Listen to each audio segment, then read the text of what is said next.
नमस्कार, मैं हूं सच्चिदानंद वशिष्ठ। सज्जनों, आओ वास्तु सीखें। इस श्रृंखला के अंदर आपने बहुत कुछ जानकारियां आपने प्राप्त की हैं। भूमि शोधन से लेकर के, दिशाओं के ज्ञान से लेकर के, शिलान्यास और शल्य शोधन, इन सब बातों को आपने जाना और प्लॉट के 8 भागों को आपने जान लिया है। नॉर्थ ईस्ट में क्या होना चाहिए, ईस्ट में क्या होना चाहिए, साउथ ईस्ट में क्या होना चाहिए, साउथ में, साउथ वेस्ट में और नॉर्थ वेस्ट में और नॉर्थ के अंदर क्या होना चाहिए, ये आपने जान लिया है।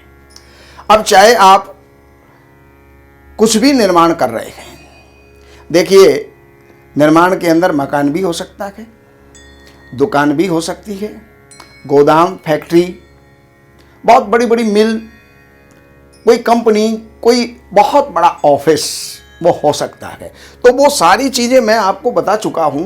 अब हम चल रहे हैं मध्य के अंदर। इसको केंद्र कहते हैं और इसको ब्रह्म स्थान भी कहते हैं। अगर हम इस पूरे प्लॉट को एक शरीर मान लें तो ये स्थान उसकी नाभि है। जैसे कि हमारे पूरे शरीर के अंदर मध्य के अंदर नाभि होती है, उसी प्रकार ये पूरे प्लॉट के अंदर ये नाभि है। अब यहाँ पर हम क्या क्या निर्माण कर सकते हैं, इसको ब्रह्म स्थान भी कहते हैं। वैसे तो ये जो है खुला होना चाहिए, खाली होना चाहिए। किसी भी प्रकार का निर्माण यहाँ पर इतनी जगह पर नहीं होना चाहिए, लेकिन जगह छोटी होती है, निर्माण करना भी पड़ता है, छत भी बनानी पड़ती है। वैसे तो पुराने टाइम में आपने देखा होगा मकान सारे बीच के अंदर ओपन होते थे, बीच में चौक होता था। वो क्यों होता था? इसीलिए होता था। और अब यहाँ पर जो है आप मध्य के अंदर इसको ऊर्जित रखने के लिए यहाँ पर तुलसी का गमला लगा सकते हैं, तुलसी का पौधा लगा सकते हैं, वो आपके लिए श्रेष्ठ होगा। और अगर आप वो नहीं बनाते हैं, यहाँ पर हॉल बनाते हैं, तो उत्सव मनाने का स्थान यहाँ पर आप बना सकते हैं, मीटिंग हॉल आप यहाँ पर बना सकते हैं। और कार्यालय के अंदर अनुसंधान विभाग आप यहाँ पर बिठा सकते हैं, जिसके अंदर रिसर्च की जाती है, खोज की जाती है, वो विभाग आप यहाँ पर बना सकते हैं। सभा कक्ष आप यहाँ पर बना सकते हैं। सजावट के लिए भी ये स्थान जो है बहुत अच्छा और उपयुक्त रहता है। अच्छी सजावट के लिए या डेकोरेशन के लिए, डिस्प्ले के लिए यह स्थान बहुत अच्छा है। अब जितनी चीज़ें यहाँ पे हम बना सकते हैं, निर्माण कर सकते हैं, वो मैंने आपको बताई। लेकिन क्या चीज़ नहीं होनी चाहिए उसकी जानकारी भी आप ले लीजिए। यहाँ पर स्नान घर नहीं होना चाहिए, यहाँ पर शौचालय नहीं होना चाहिए, यहाँ पर रसोई नहीं होनी चाहिए, यहाँ पर अग्नि का कोई भी स्थल नहीं होना चाहिए, कोई भारी निर्माण यहाँ पर नहीं होना चाहिए। और इसके अंदर जो है और क्या क्या जो है नहीं होना चाहिए, जैसे कोई पिलर है वो आप यहाँ पर नहीं खड़ा कर सकते। अगर पिलर खड़ा आपने कर दिया तो बीमारियों का कारण बन जाएगा। इस जगह पर बाहरी जो है निर्माण नहीं हो सकता, भंडार, शौचालय, रसोई यहाँ पर नहीं हो सकती। अगर ये यहाँ पर हो जाते हैं तो हमारे जीवन में समस्याएं क्या आती हैं? सबसे पहली बात है रीढ़ की हड्डी, उसका खराब हो जाना। कहीं पर हड्डी बढ़ रही है तो कोई छल्ला चटक गया, तो कोई छल्ला ढीला पड़ गया, यानी पीठ के अंदर दर्द जो है पैदा हो जाता है। और परिवार में लगातार बीमारियां लगी रहती हैं। उस निर्माण में, उस भवन में रहने वाले प्रायः बीमार रहते हैं।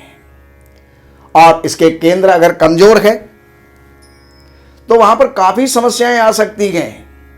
मान सम्मान में कमी आ सकती है, विश्वास में कमी आ सकती है, डरे डरे से आप रहेंगे, रोके हुए से आप रहेंगे, जैसे कि मुझे कोई रोक रहा है, जैसे कि मुझे कोई दबा रहा है, जैसे कि मुझे कोई खींच रहा है। इस प्रकार की समस्याएं यहाँ पर निर्माण करने पर आती हैं। जो जो चीज़ें मैंने बताई उनका निर्माण यहाँ पर नहीं होना चाहिए। यहाँ पर कोई पिलर, कोई दीवार, कोई कोना वो वहाँ पर नहीं होना चाहिए। कोई ऊंचा और भारी निर्माण यहाँ पर नहीं होना चाहिए। अब आगे की जानकारियों के लिए आप हमारे इस चैनल को सब्सक्राइब करें, बेल आइकन को दबाएं, जिससे कि आपको ज्योतिष से, वास्तु से, धर्म ग्रंथों से संबंधित बहुत सारी जानकारियां आपको प्राप्त हो सके। आप जीवन में उनको जो है लेकर के और जीवन में उन्नत हो सकें, लाभ को प्राप्त कर सकें। नमस्कार। इन सब जानकारियों के लिए हमने लिखी हैं ये 3 पुस्तक। एक पुस्तक है वास्तु के नियम, और दूसरे नंबर की पुस्तक है जिसका नाम ही देख करके और व्यक्ति प्रभावित हुए बिना नहीं रह सकता, धन बरसे आपके द्वार शास्त्रों के अनुसार। इस पुस्तक के अंदर प्रैक्टिकल और सारी जानकारियां, नियम और उसके साथ साथ बहुत से पौराणिक और शास्त्रीय और वेद के उपाय भी इसके अंदर दिए हुए हैं। ये 2 नंबर की पुस्तक।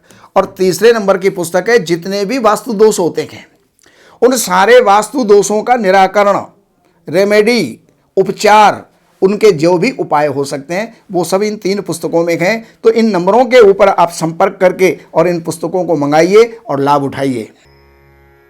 हमारे यहाँ वैदिक ब्राह्मणों के द्वारा सभी प्रकार के पूजा पाठ, कर्मकांड, संगीत में विवाह, गृह क्लेश, काल सर्प दोष, व्यापार में रुकावट व नवग्रहों की पूजा आदि कराई जाती है। हमारे संपर्क सूत्र हैं 7838898421। देवज्ञ सच्चिदानंद वशिष्ठ जी से वास्तु, ज्योतिष, वैदिक अनुष्ठान, पूजा पाठ, महामृत्युंजय पाठ, शतचंडी पाठ, बगुलामुखी पाठ, भैरव अनुष्ठान आदि, राशि रत्न, रुद्राक्ष, कवच आदि हेतु संपर्क करें। हमारे संपर्क सूत्र हैं 7838898421। हमारी वेबसाइट है www.shrivashishth.com।